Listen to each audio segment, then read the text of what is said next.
பேரன்பும் பெரும் கோபமும். இந்த கதையை வந்து சிவபிரகாஷ் சார் என்கிட்ட சொன்ன அந்த காட்சி எனக்கு நல்லாவே ஞாபகம் இருக்கு. ஆஃபீஸ்க்கு போனேன். சோஃபால நானு, director sir and Murugan sir அங்க இருந்தாங்க. கதை சொல்ல ஆரம்பிச்சாங்க.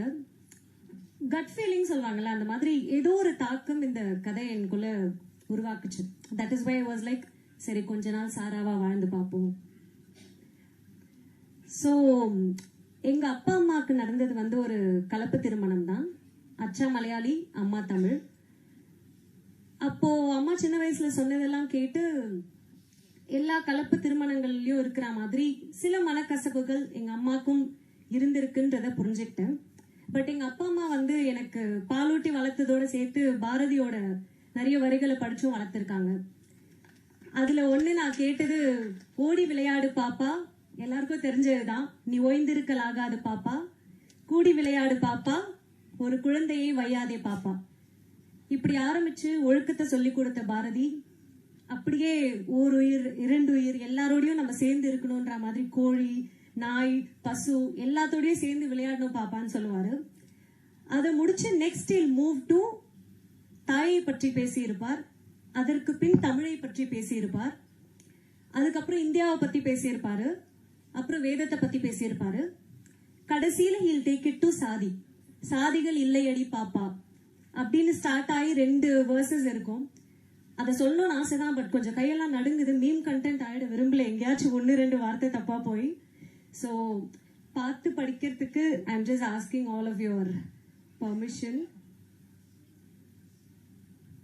சாதிகள் இல்லையடி பாப்பா, குலத்தாழ்ச்சி உயர்ச்சி சொல்லல் பாவம், நீதி உயர்ந்த மதி கல்வி, அன்பு நிறைய உடையவர்களே மேலோர், உயிர்களிடத்தில் அன்பு வேணும், தெய்வம் உண்மை என்று தான் அறிதல் வேணும், வைரமுடைய நெஞ்சு வேணும், இது வாழும் முறையடி பாப்பா.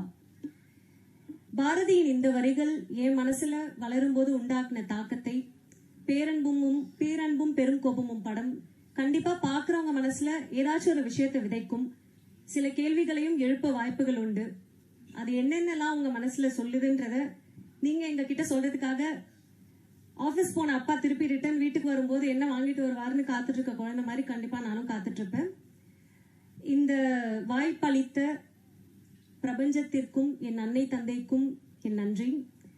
அண்ட் ப்ரொடக்ஷன் ஹவுஸ் இயக்குனர் சிவபிரகாஷ் சார் சாராவா வாழறதுக்கு எனக்கு உதவி செய்தார்.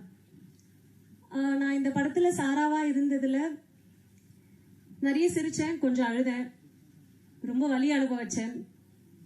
அதெல்லாம் உங்களுக்கும் ஃபீல் ஆகும்னு நம்புறேன். டெக்னீஷியன்ஸ் எல்லாருக்கும் என் நன்றி. Dinesh sir, DOP Dinesh sir and everyone. இங்க வந்து எங்க எல்லாரையும் கிரேஸ் பண்ணதுக்கு உங்க எல்லாருக்கும் ரொம்ப thank you sir. And by the way உங்க எல்லாரோட ஆசீர்வாதமும் எனக்கு தேவை. So thank you so much. I'll see you in theaters soon.